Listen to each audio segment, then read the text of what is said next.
ఓం శ్రీ గణేశాయ నమః. పరమేశ్వరుని కృపాకటాక్షాలు, ఆ పరాశక్తి ఆశీస్సులు మీ అందరిపై ఉండాలని కోరుకుంటూ ఆధ్యాత్మిక ప్రయాణంలో మరో అడుగు ముందుకు వేద్దాం. శ్రోతలకు మనవి, ఈ జ్ఞాన ప్రవాహంలో మునిగి తేలడానికి సిద్ధంగా ఉన్నారా? ధర్మం పట్ల శ్రద్ధ, దైవం పట్ల భక్తి లేనివారు, కేవలం కాలక్షేపం కోసం చూసేవారు ఇప్పుడే ఈ ప్రయాణాన్ని విరమించవచ్చు. ఎందుకంటే ఇది కేవలం వినే కథ కాదు, జీవితాన్ని మార్చే పరమ రహస్యం.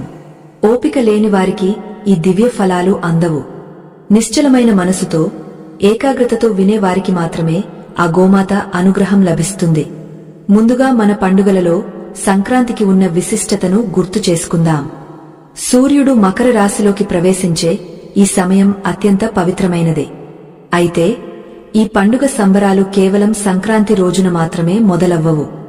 భోగ పండుగకు 2 రోజుల ముందు నుండే ఆ శుభ ఘడియలు ఆరంభమవుతాయి. మన పూర్వీకులు, ఋషులు ఈ సమయాన్ని ఎందుకు అంత ముఖ్యమైనదిగా భావించారో తెలుసుకోవడం మన కనీస ధర్మం. మీ జీవితంలో ఎన్ని కష్టాలున్నా, ఎంతటి ఆర్థిక ఇబ్బందులు మిమ్మల్ని వెంటాడుతున్నా, ఈ భోగికి 2 రోజుల ముందు మీరు చేసే ఒక చిన్న పని మీ తలరాతను మార్చేస్తుంది. అది మరేమిటో కాదు, ముక్కోటి దేవతల నిలయమైన గోమాతకు చేసే సేవ. గోవు అంటే కేవలం ఒక జంతువు కాదు, అది సకల వేదాల సారూప్యం.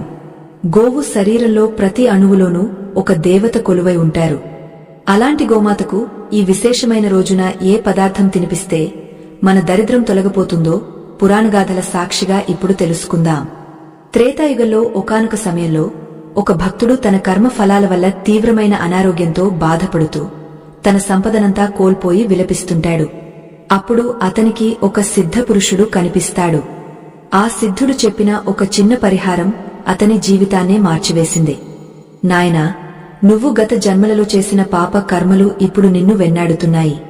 వీటి నుండి విముక్తి పొందాలంటే సూర్యుడు ఉత్తరాయణ పుణ్యకాలంలోకి అడుగుపెట్టే ముందు గోమాతకు ప్రీతికరమైన నైవేద్యాన్ని సమర్పించు అని ఉపదేశిస్తాడు. ఆ భక్తుడు భోగికి సరిగ్గా 2 రోజుల ముందు, అంటే ధనుర్మాసం ముగిసే సమయంలో అత్యంత భక్తితో గోమాతను పూజించి ఒక ప్రత్యేకమైన పదార్థాన్ని తినిపిస్తాడు. ఆశ్చర్యకరంగా ఆ మరుసటి రోజు నుండే అతని ఆరోగ్యం కుదుటపడటం, పోయిన సంపద తిరిగి రావడం మొదలైంది. ఇది ఒక కల్పిత కథ కాదు, శాస్త్రోక్తంగా నిరూపితమైన సత్యం. గోవు వెన్నుపూసలో ఉండే సూర్యకేతునాడి సూర్యరశ్మిని గ్రహించి మనకు సకల శుభాలను ప్రసాదిస్తుంది. మనం చేసే ప్రతి పని వెనుక ఒక అర్థం ఉంటుంది.